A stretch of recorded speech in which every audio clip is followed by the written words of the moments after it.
Tá, muito obrigada a todos vocês que estiveram presentes aqui. E eu elenquei alguns pontos que foram discutidos e que eu coloquei como conclusão da minha relatoria, para a gente recolocar aqui, e para a gente ficar pensando nisso depois, durante o almoço. Primeiro, o caráter relacional das telas. Eu coloquei aqui proximidade entre as telas, convergências de mídias, e não somente as telas impressas, como o professor Rodrigo Fontanari trouxe, as relações entre fotografia e teatro. Para mim são bem novas, muito interessante isso, bem diferentes. Depois, que vem da minha pergunta, da tela como um espaço a ser atravessado, do entre telas. O professor Raimundo Lima colocou a tela como uma membrana, algo a ser atravessado e que a gente entra dentro e vai descobrir novos sentidos. Sim.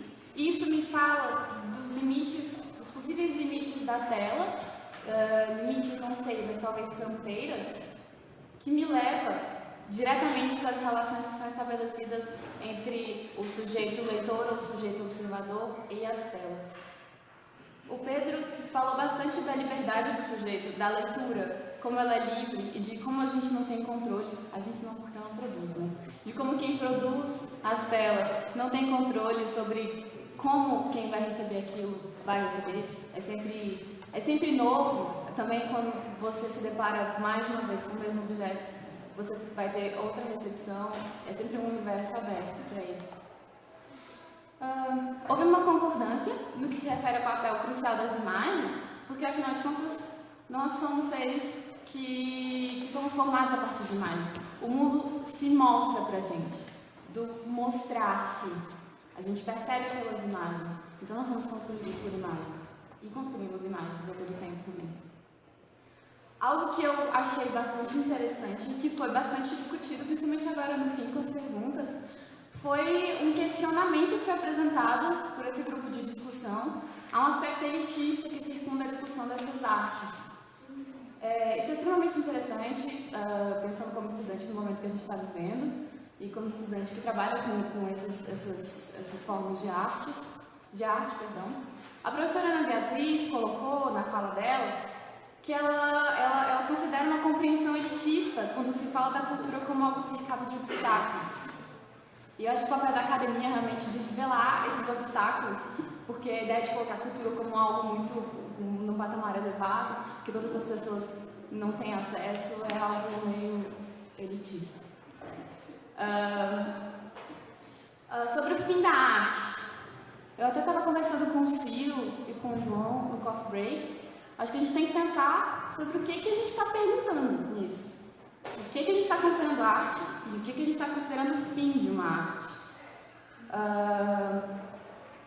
Sobre os novos meios de produção artística e as possibilidades que esses meios nos oferecem, que são N possibilidades, múltiplas possibilidades, pensar qual é o lugar do que a gente está chamando de arte dentro desse campo, desses meios, e qual que é o lugar desses meios no que a gente está chamando de arte. O professor Raimundo colocou que o que tradicionalmente se entende por arte já está morto. A arte é ruído, é sombra, é o antes-agora, é o presente. A difusão cultural cria sua própria versão da arte. Então isso é algo que eu considero realmente crucial na apresentação de hoje, que é esse desmonte de uma ideia tradicionalista de arte em prol de uma ideia mais aberta, porque, afinal de contas, não estamos no século XVIII. O que me leva ao que o João Lin colocou na apresentação dele, que ele fez com base na experiência dele, sobre o conservadorismo dos discursos dos dispositivos e das instituições que se pretendem a criar novos discursos. Então, eles são muito conservadores, eles se colocam como porta-vozes de novos paradigmas, só que os paradigmas que eles estão reproduzindo são os paradigmas anteriores, que eles querem quebrar. Problema.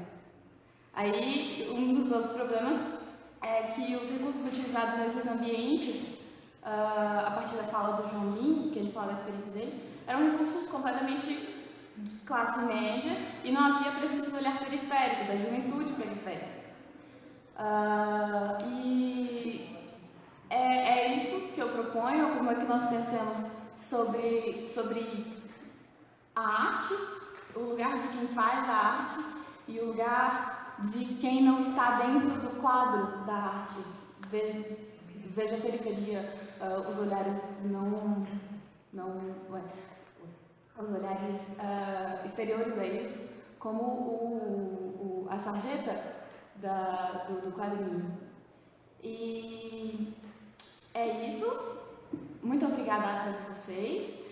E nós temos de tarde o GT2 sobre